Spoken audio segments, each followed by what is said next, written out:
মা বোনেরা যারা এসেছেন, এই ঘটনা থেকে ৩-৪টা শিক্ষা আমি বের করতে পারবো ইনশাল্লাহ। ভালো করে খেয়াল করে শুনবেন। আছেন তো আপনারা? ওই জামানায় একটা মহিলা মারা যায়, পাশের বাড়ির কয়েকটা ওই পাড়া থেকে একজন মহিলাকে নিয়ে এসেছে যে লাশটা একটু ধুইয়ে দেন।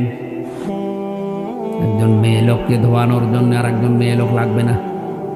চারিদিকে ঘিরে দিয়ে যখন তাকে পরীক্ষা নিরীক্ষা করে পুরা শরীরকে পবিত্র করার জন্য পেটে চাপ দিলেন, পায়খানা প্রসাব বের হয় কিনা এটা পবিত্র করার জন্যে তার শরীরের কাপড়গুলো সরানোর পরে এই মহিলা একটা মন্তব্য করে ফেলেছিল। খুব ভালো করে খেয়াল করে শোনেন। মন্তব্য করার সময় হাতটা লাগিয়েছে ওনার রানের উপরে, পায়ের নিচে যে রান আছে রানের উপরে যে হাত লাগিয়েছে, হাত গেছে আটকে, আর খুলতে চায় না। প্রায় অর্ধেক বেলা চলে গেল, হাত খোলে না, চামড়ার সাথে এই চামড়া অ্যাটাচড হয়ে গেছে, একেবারে সিমেন্টের মতো লেগে গেছে। এলাকায় যে ইমাম আছে তাকে জিজ্ঞাসা করছে কি করা যায়। উনি ফতোয়া দিলেন, এক কাজ করেন, জীবিত মানুষদের তো আর হাত কেটে ফেলা যাবে না, ওই মহিলা যে মারা গেছে তার ওই জায়গা থেকে কেটে বাদ দিয়ে দেন।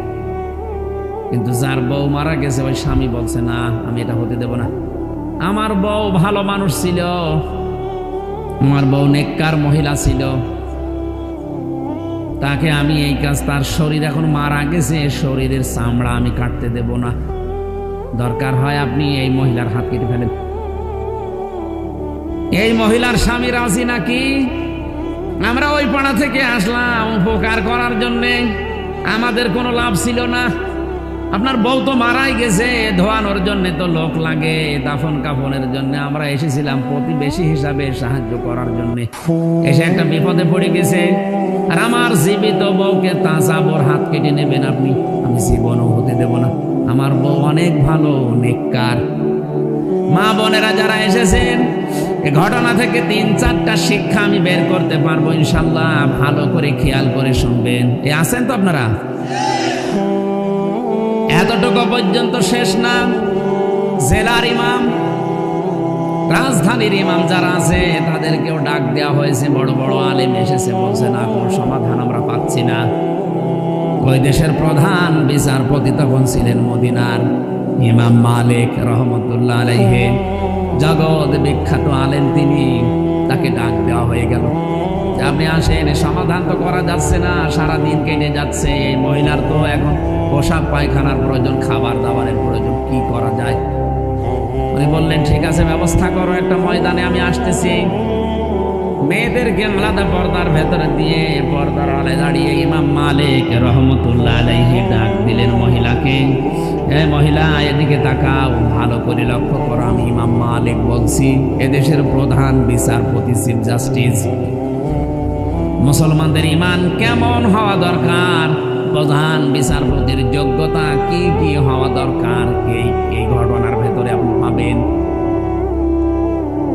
ইমাম মালিক রহমতুল্লাহ আলাইহি মহিলাকে জিজ্ঞাসা করলেন কি কি হয়েছে, একেবারে প্রথম থেকে পর্যন্ত সব আমাকে শোনাও পর্দার আলো থেকে। মেয়েটা বলছে এই হয়েছে। ইমাম মালিক কথাগুলো শোনার পরে বললেন, কই কিছু তো মিলছে না, তোমার হাত তো লেগে থাকার কথা না। আমার কাছে কিন্তু রাডার আছে, কোরআনে কারীম আছে, আমার কাছে হাদিস আছে, আমি আজ পর্যন্ত কোরআন এবং হাদিস দেখে কোনো ফতোয়া দেইনি। কোরআন হাদিসের ফতোয়া আমার প্রায় সব জানা আছে, আমি রাডার দিয়ে কিন্তু ধরে ফেলবো। তাড়াতাড়ি বলো কি করেছে তুমি।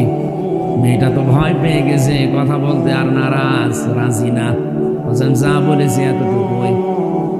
ইমাম মালিক বললেন না, কোরআনে কারীমের আয়াত আমার আল্লাহ নাযিল করেছে, এটা একটাও মিথ্যা না। ওয়া তাম্মাত কালিমাতু রাব্বিকা সিদকাও ওয়া আদালা লা মুবাদদিলা লিকালিমাতিহি ওয়া হুয়াস সামিউল আলীম।